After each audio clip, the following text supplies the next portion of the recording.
Saudi আরবের সরকার সাধারণ হমা ঘোষণা করার পর থেকে অনেকের মনে অনেক ধরনের প্রশ্ন জাগতেছে।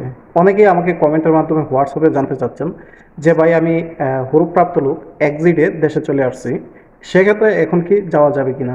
আবার আরেকজনের প্রশ্ন করছেন যে ভাই আমাকে পুলিশের ধরে সৌদি আরব থেকে এক্সিটে দেশে পাঠিয়ে দিছে, সেক্ষেত্রে আসতে পারবো কিনা। আবার অনেক এমন লোক আছেন যারা অবৈধ ছিলেন, তারা বিভিন্ন ধরনের সিস্টেমের মাধ্যমে দেশে গিয়েছিলেন। যেমন আপনারা গিয়েছিলেন আমেল মক্তবের মাধ্যমে, অথবা আপনারা গিয়েছিলেন এম্বাসির মাধ্যমে। বিভিন্ন ধরনের মাধ্যমে আপনারা যারা অবৈধ ছিলেন, হরুপ্রাপ্ত ছিলেন, তারা কিন্তু দেশে গিয়েছেন। এখন তারা যেহেতু জানতে পারছেন যে সৌদি আরবের সরকার সাধারণ হমা ঘোষণা করছে, সেক্ষেত্রে আসতে পারবেন কিনা। আবার অনেকে আছেন যাদের বিরুদ্ধে মামলা ছিল, তারাও দেশে গেছেন, যাওয়ার পরে এখন আপনারাও জানতে চাচ্ছেন যে আপনারা সৌদি আরবে আসতে পারবেন কিনা। এক্ষেত্রে পুরো বিষয়টা আজকে ক্লিয়ার করব। প্রিয় ভাই, যারা এই কমেন্টগুলো করছেন তাদেরকে অসংখ্য ধন্যবাদ। আমি প্রথমে আপনাদেরকে একটা বিষয় ক্লিয়ার করছি।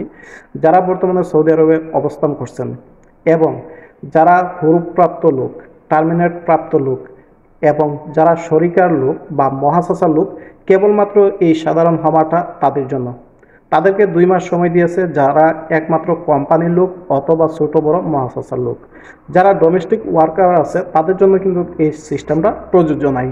তো বর্তমানে বসবাসরত এই প্রবাসীদের জন্য এই সিস্টেমটা প্রযোজ্য।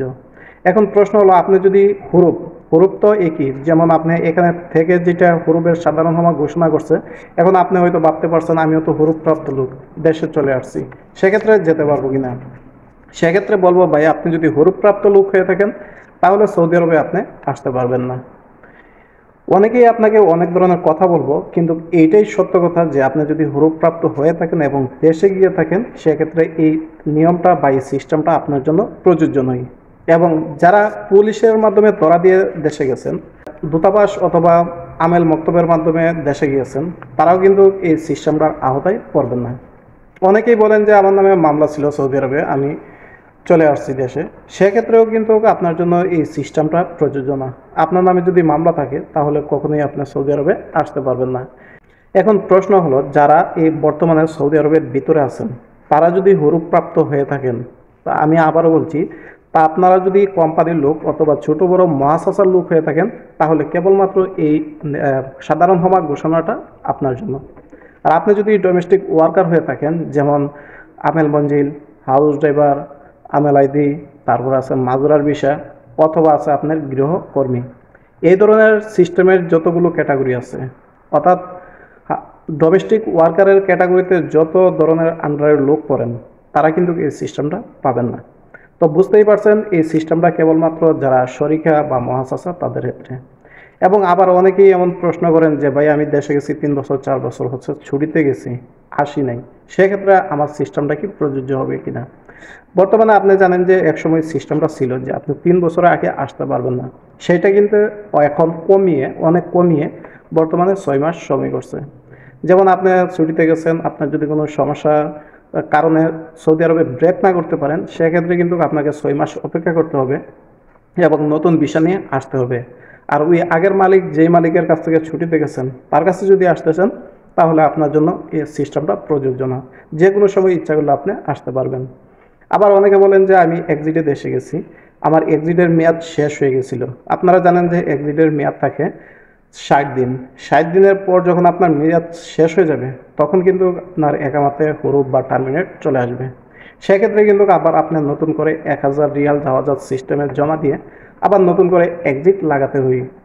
ওই রকমভাবে যদি আপনি দেশে গিয়ে থাকেন, সেক্ষেত্রেও কিন্তু এই সৌদি আরবের বর্তমান নিয়মটা বা সিস্টেমটা আপনার জন্য প্রযোজ্য হবে না।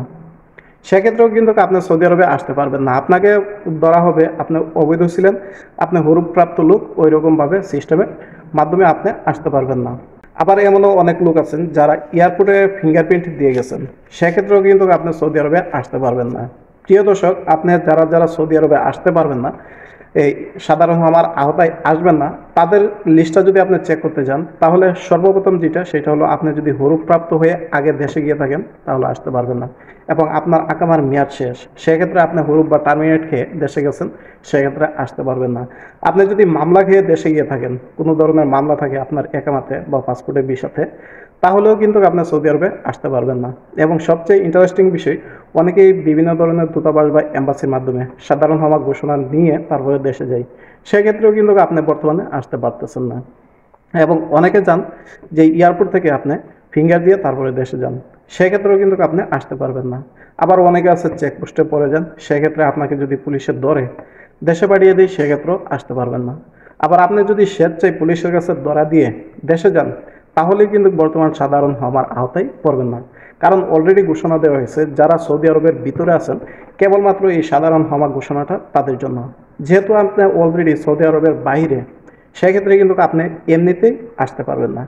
আর যদি আপনার মামলা বা আপনার আকামাতে হুরুপ না থাকে, সাধারণভাবে নর্মালভাবে এক্সিট নিয়ে দেশে গিয়ে থাকেন, তাহলে আপনি যে কোনো সময় সৌদি আরবে আসতে পারবেন। আরেকটা কথা হলো, যারা ছুটিতে গেছেন এবং আসেন নাই, যেটা আমি একটু আগেও বলছি, তারা কিন্তু বর্তমানে 6 মাস পরে ইচ্ছা করলে আসতে পারবেন। প্রিয় প্রবাসীরা, যারা কেবলমাত্র সৌদি আরবের ভিতরে আছেন, তাদের ক্ষেত্রে এই সাধারণ হওয়াটা প্রযোজ্য। এবং অনেকেই আছেন এই 60 দিনের ভিতরে আপনাকে সৌদি আরব সরকার বলছেন নতুন জব খুঁজে নিতে। সেক্ষেত্রে আপনি তানাজুল বা কফেলা হতে পারছেন। আর যদি আপনি না হতে পারেন, তাহলে কিন্তু আপনার জন্য এক্সিটের ব্যবস্থা আছে। এক্সিট কিভাবে লাগাবেন সেই সম্বন্ধে ভিডিওটার ডেসক্রিপশনে দেওয়া আছে। ইচ্ছা করলে আপনি নিজে নিজেও এক্সিট লাগাতে পারবেন। তো আজকে যারা এই জিনিসগুলো জানতে চাচ্ছেন, আপনারা যখন কমেন্ট করেন তখন এতগুলো কমেন্ট কিন্তু রিপ্লাই করা অনেকটা কষ্টকর হয়ে যায়। সেক্ষেত্রে যদি আমি একটা ভিডিও তৈরি করে দিই, আপনারা সবাই দেখতে পারেন এবং আনসারগুলো পেয়ে যাবেন। সেই জন্য আজকে ভিডিওটি করা। যারা ফেসবুকের পেজ থেকে দেখছেন, অবশ্যই ভিডিওটি শেয়ার করে দিবেন, পেজটি ফলো করে দিবেন। ইউটিউব থেকে দেখে থাকলে আপনার মতামত কমেন্টের মাধ্যমে জানাবেন। আপনার একটি শেয়ারের কারণে অনেক প্রবাসীরা উপকৃত হবে। তো ধন্যবাদ সবাইকে।